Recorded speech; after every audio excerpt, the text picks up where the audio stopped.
여러 영상을 통해 38선과 6.25 전쟁, 그리고 휴전선에 대해 알아보았나요?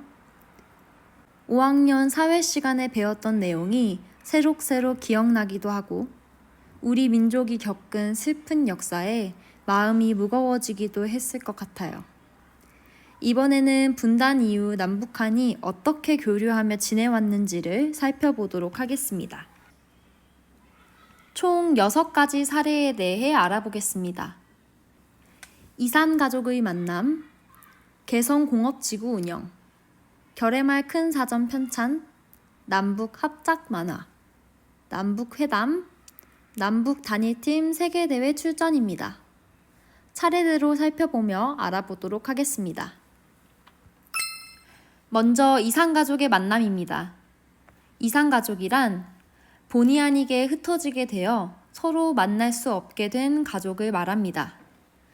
우리나라에서는 보통 6.25 전쟁과 휴전선의 설치로 만나지 못하게 된 가족들을 의미합니다. 휴전선을 설치하고 약 50년이 지난 후 2000년 8월 15일 제1차 이산가족 상봉 행사가 이루어졌습니다. 기나긴 세월 동안 간절하게 보고 싶어 했던 그리운 얼굴을 마주한 이산가족들은 눈물과 기쁨의 만남을 가졌습니다. 이후 2000년에서 2018년 동안 총 21번의 이산가족 상봉이 이루어졌으며 아직까지도 이산가족의 이별은 현재 진행형입니다. 통일부의 남북 이산가족 찾기 사이트에 들어가 보면 보고 싶은 가족들을 찾는 마음 아픈 글들이 올라와 있습니다. 두 번째로 개성공업지구 운영입니다.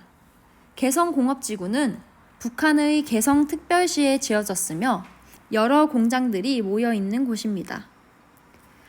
남한의 자본과 기술에 북한의 토지와 노동력을 합하여 섬유, 가죽, 화학, 기계, 전기 등을 생산하는 공업지구를 만들었습니다. 지금은 안타깝게도 2016년 북한의 핵실험과 미사일 도발로 인해 폐쇄된 상태입니다. 세 번째로 결의말 큰 사전입니다. 결의말은 한 결의가 같이 쓰는 말이라는 뜻입니다. 결의말 큰 사전은 민족의 언어 유산을 집대성하고 남북의 언어 통일을 준비하기 위해 남과 북이 공동으로 편찬하는 최초의 우리말 사전입니다.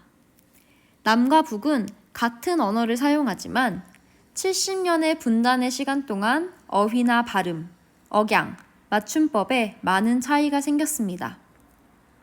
남한의 표준 국어 대사전과 북한의 조선말 대사전을 비교한 결과 일반어는 38%, 전문 용어는 66%나 차이가 났다고 합니다.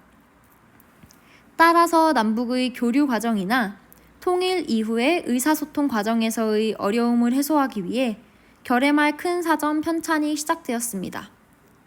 현재는 2015년의 회의를 마지막으로 회의가 이뤄지지 못하고 있습니다. 하지만 언젠가 다시 회의를 하게 될 날을 기다리며 연구를 계속하고 있습니다. 네 번째로 남북 합작 만화입니다. 뽀롱뽀롱 뽀로로라는 애니메이션을 알고 있나요? 대부분 알고 있을 거라고 생각하는데요. 이 뽀로로 TV 애니메이션이 남한과 북한이 함께 만든 만화라는 사실 알고 있나요? 남한의 아이코닉스, 오콘, SK 브로드밴드, EBS가 북한의 삼천리 총회사와 함께 공동 제작해서 만든 만화입니다. 우리가 익숙하게 알고 있던 만화가 남과 북이 함께 만든 것이었다니 신기하죠? 다섯 번째는 남북회담입니다. 남북회담이란 남한과 북한의 지도자가 만나 함께 협의하는 것을 말합니다. 1972년 7월 4일 최초의 남북회담인 남북공동성명에서는 조국 통일의 원칙 3가지를 세웠습니다. 바로 자주, 평화, 민족 대단결입니다. 남과 북이 통일에 있어 이 3가지를 꼭 지키자고 약속한 것이죠. 통일부 남북회담본부 사이트에 접속해보면 1972년 7월 4일 남북공동성명 이후에도 여러 차례 남북 회담이 이루어진 것을 알 수 있습니다. 그때의 합의 내용도 꾸준히 기록되고 있습니다. 가장 최근인 2018년 남북 정상회담의 내용을 살펴봅시다. 약 10년 만에 다시 이루어진 남북 정상회담에 모든 국민이 관심을 가지고 지켜봤는데요. 한반도의 평화와 번영, 통일에 대해 이야기했던 날입니다.